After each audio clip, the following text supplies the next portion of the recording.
नमस्कार। जैसा कि आप सब जानते हैं कि पूरा विश्व कोविड-19 के संक्रमण से ग्रसित है।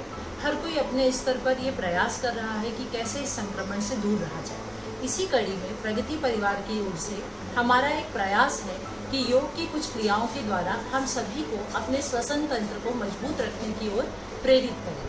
योग की इन क्रियाओं में हम आपको अनुलोम विलोम जैसे प्राणायाम, बहिर्कुंभिक, अंतरकुंभिक जैसी क्रियाएं तथा कुछ आसन समझाएंगे, जिसके द्वारा आप अपने शरीर को स्वस्थ रख पाएंगे और अपने श्वसन तंत्र को मजबूत करके इस वायरस अटैक से भी बच पाएंगे।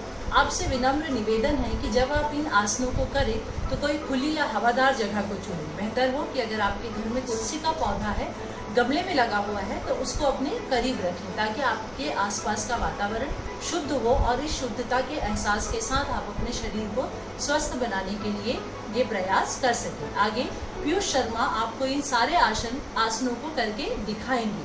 क्रियाओं को करते समय जो सावधानियां उनके द्वारा बताई जाएंगी, आपसे निवेदन है कि आप उसका ध्यान रखें ताकि आप इन सभी योग क्रियाओं का अधिक से अधिक लाभ ले सकें। ओम।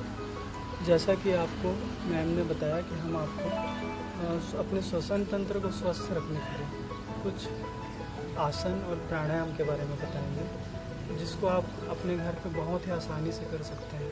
तो सबसे पहले मैं आपको प्राणायाम के बारे में बताऊंगा। उससे पहले आप देख सकते हैं कि मैं कंबल के आसन में बैठा हूँ और मेरे आसपास तुलसी के पौधे हैं, जिससे के बीच में बैठ कर मैं आपको यह प्राणायाम और आसन के बारे में बताऊँगा। तो इसमें सबसे पहला प्राणायाम है अनुलोम विलोम प्राणायाम। इसके लिए आप जैसे मैं बैठा हूँ आसानी से वैसा भी आप बैठ सकते हैं, और या तो फिर पद्मासन लगा करके बैठ सकते हैं, जो इस प्रकार से आप देख रहे हैं मैं बैठ रहा हूँ, वैसे ही आप बैठ सकते हैं, जिससे और भी ज़्यादा फायदा मिलेगा। इसके बाद आप शरीर को बिल्कुल सीधा रखेंगे, आपकी जो बिल्कुल स्ट्रेट रहेगा शरीर।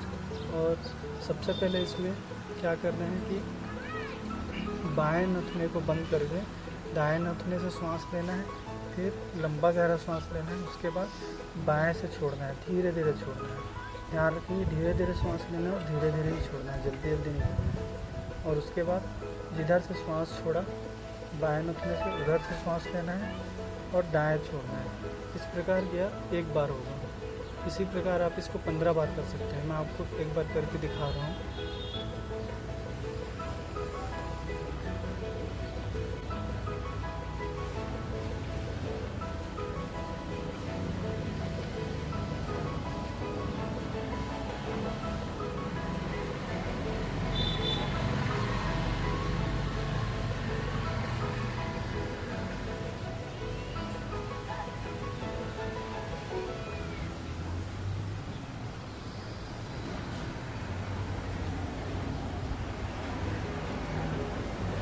तो आपने देखा कि मैं एक तरफ से धीरे धीरे श्वास ले रहा हूँ, दूसरे तरफ से छोड़ रहा हूँ, फिर दूसरे तरफ से लेकर के इधर से लिया है उस साइड छोड़ रहा हूँ। इस प्रकार से ये एक बार हुआ। और इसी प्रकार आप इसको 15 बार तक कर सकते हैं, और हर सप्ताह लगभग 5-5 बार बढ़ा करके इसको आप 30 बार तक के कर सकते हैं। तो यह अनुलोम विलोम प्राणायाम होगा। यह आपके श्वसन तंत्र को स्वस्थ रखता है, फेफड़ों को भी स्वस्थ रखता है, और साथ में आपकी जो रोग प्रतिरोधक शक्ति है उसको भी बढ़ाते हैं। तो यह बहुत ही आसान प्राणायाम था, अनुलोम विलोम प्राणायाम। इसको आप कर सकते हैं। इसके बाद दूसरा प्राणायाम है अंतरकुंभक और बहिर्कुंभक प्राणायाम। यह अंतरकुंभक और बहिर्कुंभक प्राणायाम इसको क्यों बोलते हैं वो भी मैं आपको बताऊंगा। तो इसके लिए सबसे पहले क्या करना है कि दोनों नथनों से लंबा गहरा सांस भीतर भरना है,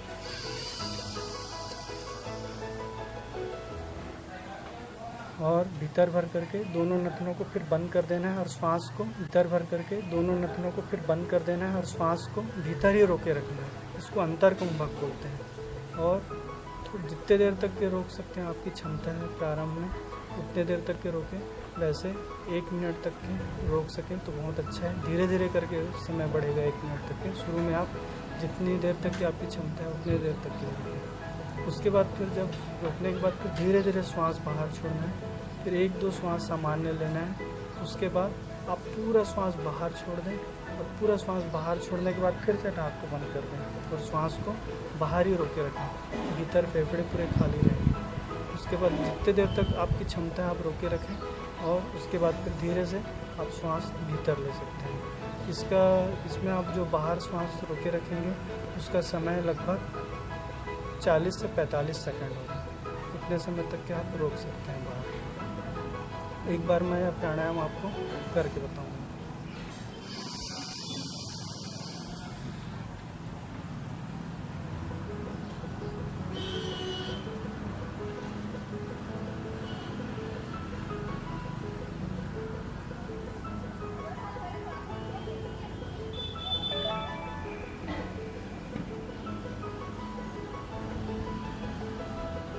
यह मैंने श्वास भीतर रोका था, अब श्वास छोड़ दिया। इसके बाद पूरा श्वास बाहर छोड़ना।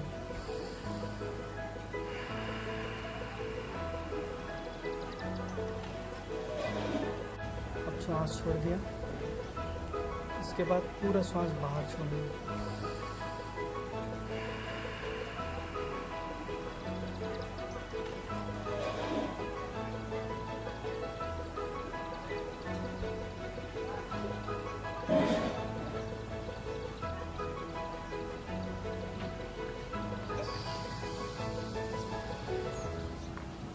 धीरे धीरे मैंने श्वास लिया। इस प्रकार ये अंतर कुंभक बहिर्कुंभक प्राणायाम यह आप लगभग 3 बार से इसकी शुरुआत कर सकते हैं और इसको आप अधिकतम 10 बार तक लेके जा सकते हैं। इस प्राणायाम से भी आपके फेफड़े जो है बहुत मजबूत होंगे, श्वसन तंत्र मजबूत होगा और आपकी रोग प्रतिरोधक शक्ति भी बढ़ेगी। इसी प्रकार एक बहुत ही आसान सा आसन है, योगासन है, जिसको करके ये भी आपके श्वसन तंत्र और फेफड़े को मजबूत रखेगी। इसमें सबसे पहले आपको इस प्रकार से पद्मासन में बैठना है और उसके बाद ये दोनों हाथ जो है पीछे ले जा करके इस प्रकार से बांध के रखेंगे। पीछे इस प्रकार से बांध देंगे। उसके बाद पूरा श्वास बाहर छोड़ते हुए धीरे धीरे सिर को नीचे की ओर ले जाना है और ज़मीन तक के झुकाना है। मैं आपको करके बताऊँगा।